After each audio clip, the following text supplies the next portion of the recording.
നമസ്കാരം, എല്ലാവർക്കും പുതിയൊരു വീഡിയോയിലേക്ക് വളരെ സ്നേഹത്തോടെ സ്വാഗതം. അപ്പോൾ ഇന്ന് നമ്മൾ അധ്യയന വർഷത്തിൻ്റെ ആരംഭമാണ്. ഇന്ന് ലെനിൻ പുതിയ സ്കൂളിലേക്ക്, നടുവട്ടം GLP സ്കൂളിൽ നിന്നും നടുവട്ടം AUP സ്കൂളിലേക്ക് ഉള്ള ഒരു മാറ്റമാണ്. അപ്പോൾ നമ്മുടെ നാട്ടിലെ പ്രശസ്തമായ 2 വിദ്യാലയങ്ങളാണ് നടുവട്ടം ഗവൺമെൻറ് LP സ്കൂളും AUP സ്കൂളും. വലിയ വ്യത്യാസമില്ലെങ്കിൽ കൂടി ഒരു വിദ്യാർത്ഥിയുടെ ജീവിതത്തിലെ ഒരു വലിയ ടേണിംഗ് പോയിൻ്റാണ് LPയിൽ നിന്ന് UPയിലേക്കുള്ള മാറ്റം. അപ്പോൾ ഇന്ന് ഉണ്ണിക്കുട്ടൻ്റെ കൂടെ ഉള്ള സ്കൂൾ യാത്രയാണ്. നമ്മുടെ AUP സ്കൂളിലെ പ്രവേശനോത്സവവുമായി ബന്ധപ്പെട്ട വിശേഷങ്ങളാണ് ഞാൻ ഷെയർ ചെയ്യുന്നത്. എല്ലാവർക്കും ഒരിക്കൽ കൂടി വീഡിയോയിലേക്ക് സ്വാഗതം.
ടീച്ചറെ, ഇന്നത്തെ പ്രവേശനോത്സവം ഉഷാറായി ഗംഭീരമായി നടക്കാൻ പോവല്ലേ? അതെ, പ്രവേശനോത്സവം ഞങ്ങൾ സൂപ്പറാക്കാൻ പോവാണ്. എന്തൊക്കെ ഒരുക്കങ്ങളാണ്?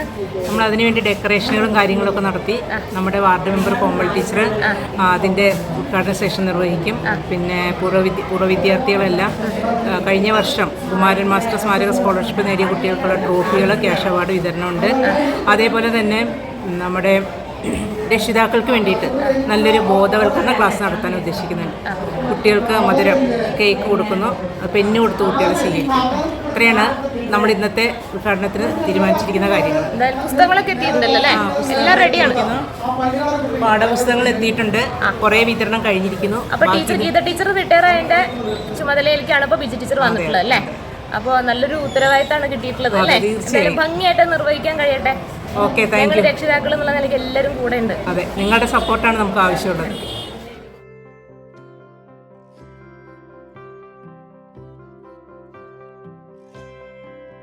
കോമൾ ടീച്ചർ അല്ലേ, ഇവിടുത്തെ പഴയ അധ്യാപികയും കൂടിയാണ് അല്ലേ? എന്നും അധ്യാപികയാണ്. എന്തൊക്കെയുണ്ട്, എന്താണ് വർത്താനം? പ്രവേശനോത്സവം ഗംഭീരമായി നടത്താനാണ് ഇവിടെ എല്ലാ സഹായങ്ങളും എൻ്റെ ഭാഗത്തു നിന്ന് ഉണ്ടായിട്ടുണ്ട്. ഇനി ഉണ്ടാവും. ഈ സ്കൂളിന് വേണ്ടിയിട്ട് എന്നും റിട്ടയർ ചെയ്താൽ എന്നും ഈ സ്കൂളിന് വേണ്ടി പ്രവർത്തിക്കുന്ന ഒരാളാണ്. വാർഡ് മെമ്പർ എന്നുള്ള നിലയ്ക്കല്ല, എന്നും ഈ സ്കൂളിൻ്റെ ഒരാളാണ്. അങ്ങനെ തന്നെ തുടർന്ന് പോട്ടെ. കുറേ കാലം 4 വർഷം ഇവിടെ വർക്ക് ചെയ്ത ആളാണ്. അതുകൊണ്ട് ഈ സ്കൂളിനോട് എന്നൊരു സ്നേഹവും ബഹുമാനമൊക്കെ. നമ്മുടെ സ്വന്തം സ്കൂളാണ്.